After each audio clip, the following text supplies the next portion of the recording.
los hiperparámetros, puedo definir mi dataset, pero una cuestión que va a quedar pendiente es, listo, yo entreno con un conjunto de entrenamiento. ¿Cómo sé qué tanta capacidad de generalización va a tener mi modelo? Es decir, cuando ustedes a un niño le enseñan a sumar cantidades enteras, ustedes empiezan primero probando dos cantidades de a una cifra, ¿sí? De ahí pasan a dos cantidades de a dos cifras cada una.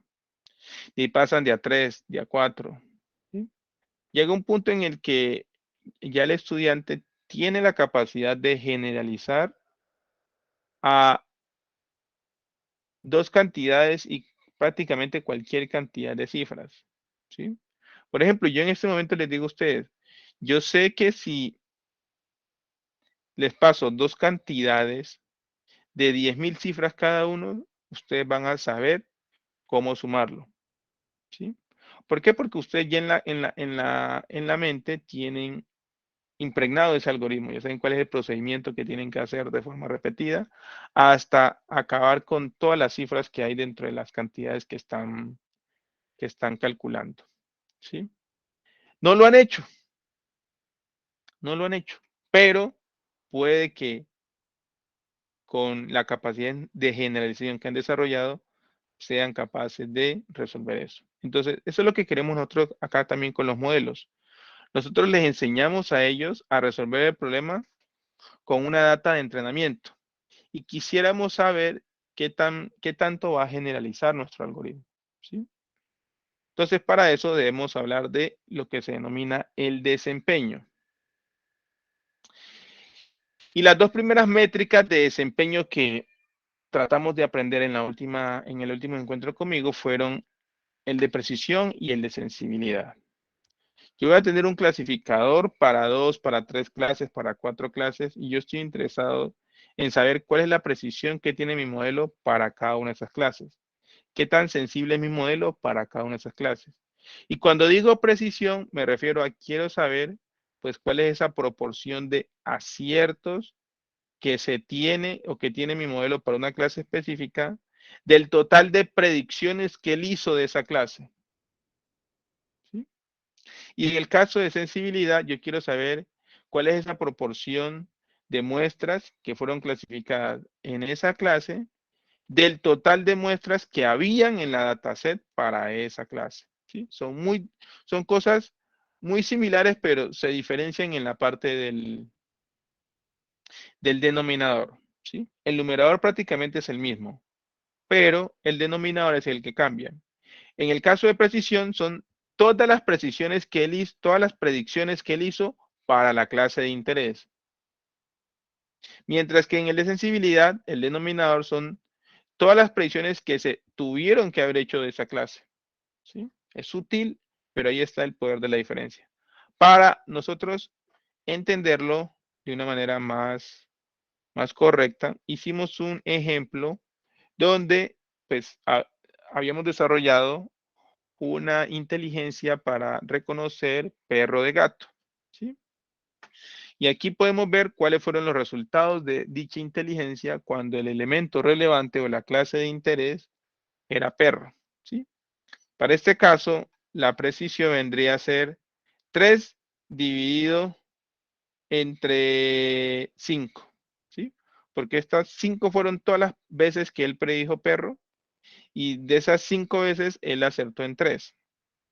La sensibilidad, pues vendría a ser, en este caso, también 3 sobre 5, ¿sí?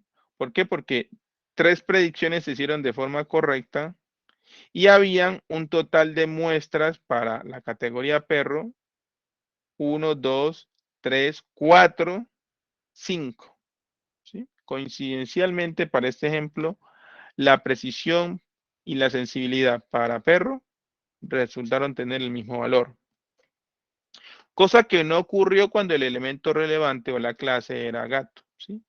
Cuando yo estaba interesado en las predicciones de mi algoritmo, en la precisión y la sensibilidad de mi algoritmo para la clase gato, pues ya el panorama cambió un poco. La precisión nos dio 3 de 5. ¿Sí? Porque miren que 5 veces el algoritmo predijo gato y de esas 5 veces acertó solo en 3. La sensibilidad era 3 sobre la cantidad de muestras que hay para gato. Hay 1, 2, 3 y 4. ¿Sí? 3 sobre 4 era la sensibilidad. ¿Listo? Con estos dos conceptos definimos, espera un momento, con estos conceptos armamos un aparato de visualización del desempeño conocido como matriz de confusión que me permite de una manera muy interactiva, ¿sí? Muy fácil, poder ver los aciertos y desaciertos que ha tenido un algoritmo de clasificación, ¿sí? Básicamente tenemos que estar muy pendientes de si es a lo largo de las filas o a lo largo de las columnas que está el valor real, ¿sí? Lo que se debe predecir. ¿Y dónde está lo que se está prediciendo? ¿Sí? Es muy importante eso. ¿Por qué es importante eso? Porque pues, al entender eso, vamos a poder pasar nosotros de trabajar matrices de confusión de 2 clases y vamos a poder extender el concepto a 3 o más clases, ¿sí? La idea se sigue aplicando siempre que nosotros reconozcamos si es a lo largo de las filas o de las columnas que se encuentra la clase verdadera o valor real. Son muchas formas de llamarlos. Por ejemplo, en el caso de acá, los valores verdaderos, ¿sí? O el valor real están a lo largo de las filas. Miren que aquí dice actual label, actual o real label. Y acá dice predict label, o sea, categoría o etiqueta que se está prediciendo, ¿sí? Entonces, cuando sumamos los elementos a lo largo de la fila para una clase en particular, estamos identificando el total de muestras que se deben predecir para la clase 0, ¿sí? Y cuando sumamos los elementos a lo largo de las columnas, tenemos el número de veces que el algoritmo predijo 0, ¿sí? Acá tenemos las veces que el algoritmo predijo clase 1. Acá tenemos la cantidad de muestras u observaciones que se deben predecir 0. Y acá tenemos la cantidad de muestras u observaciones que se deben predecir como 1. Miren qué sutil, pero es lo que les va a permitir a ustedes memorizar más fácilmente el concepto de precisión y de sensibilidad. Recordemos que el denominador de la precisión son el total de predicciones que él hace para una clase en particular, es decir, la suma a lo largo de las columnas para este caso. Y el denominador en la ecuación de sensibilidad está para este caso a lo largo de las filas, porque es el número de veces o el número de muestras o el número de observaciones que se deben predecir de una categoría específica, ¿sí? Entonces, ese mismo concepto lo podemos extender a más de 2 clases. Acá, pues, el valor positivo va a venir a ser la clase de interés y todo lo demás pasa a ser el valor negativo. ¿Sí? Eso es lo único que cambia a nivel conceptual. Además de la precisión y la sensibilidad, que son conceptos que se aplican por clases, en ocasiones estamos interesados, pues, como en el desempeño general que tiene el modelo independiente de la clase, ¿sí? Para eso se introdujo el concepto de exactitud. Y básicamente él va a medir todos los aciertos que se tuvieron para todas las clases respecto al total de observaciones que se tenían para ambas clases. Es decir, para el caso de una matriz de confusión, va a ser la suma de los elementos de la diagonal principal sobre la suma de todos los elementos de la matriz. ¿Sí? Eso viene a ser la exactitud y ese concepto aplica tanto para problemas binarios como para problemas multiclases. ¿Listo? Bien. Dado que en la práctica nosotros en ocasiones no contamos con reward. Aquí tenemos precision, recall, precisión, sensibilidad. Y ese que está aquí se llama F1 score, que es una media geométrica o un promedio geométrico entre estos dos señores. No es el promedio típico, ¿sí? No es el promedio euclidio. Este más este dividido entre 2, no. ¿Sí? No es eso. ¿Listo? De hecho, vamos a verlo por acá, F1 score, para que vean cómo se define.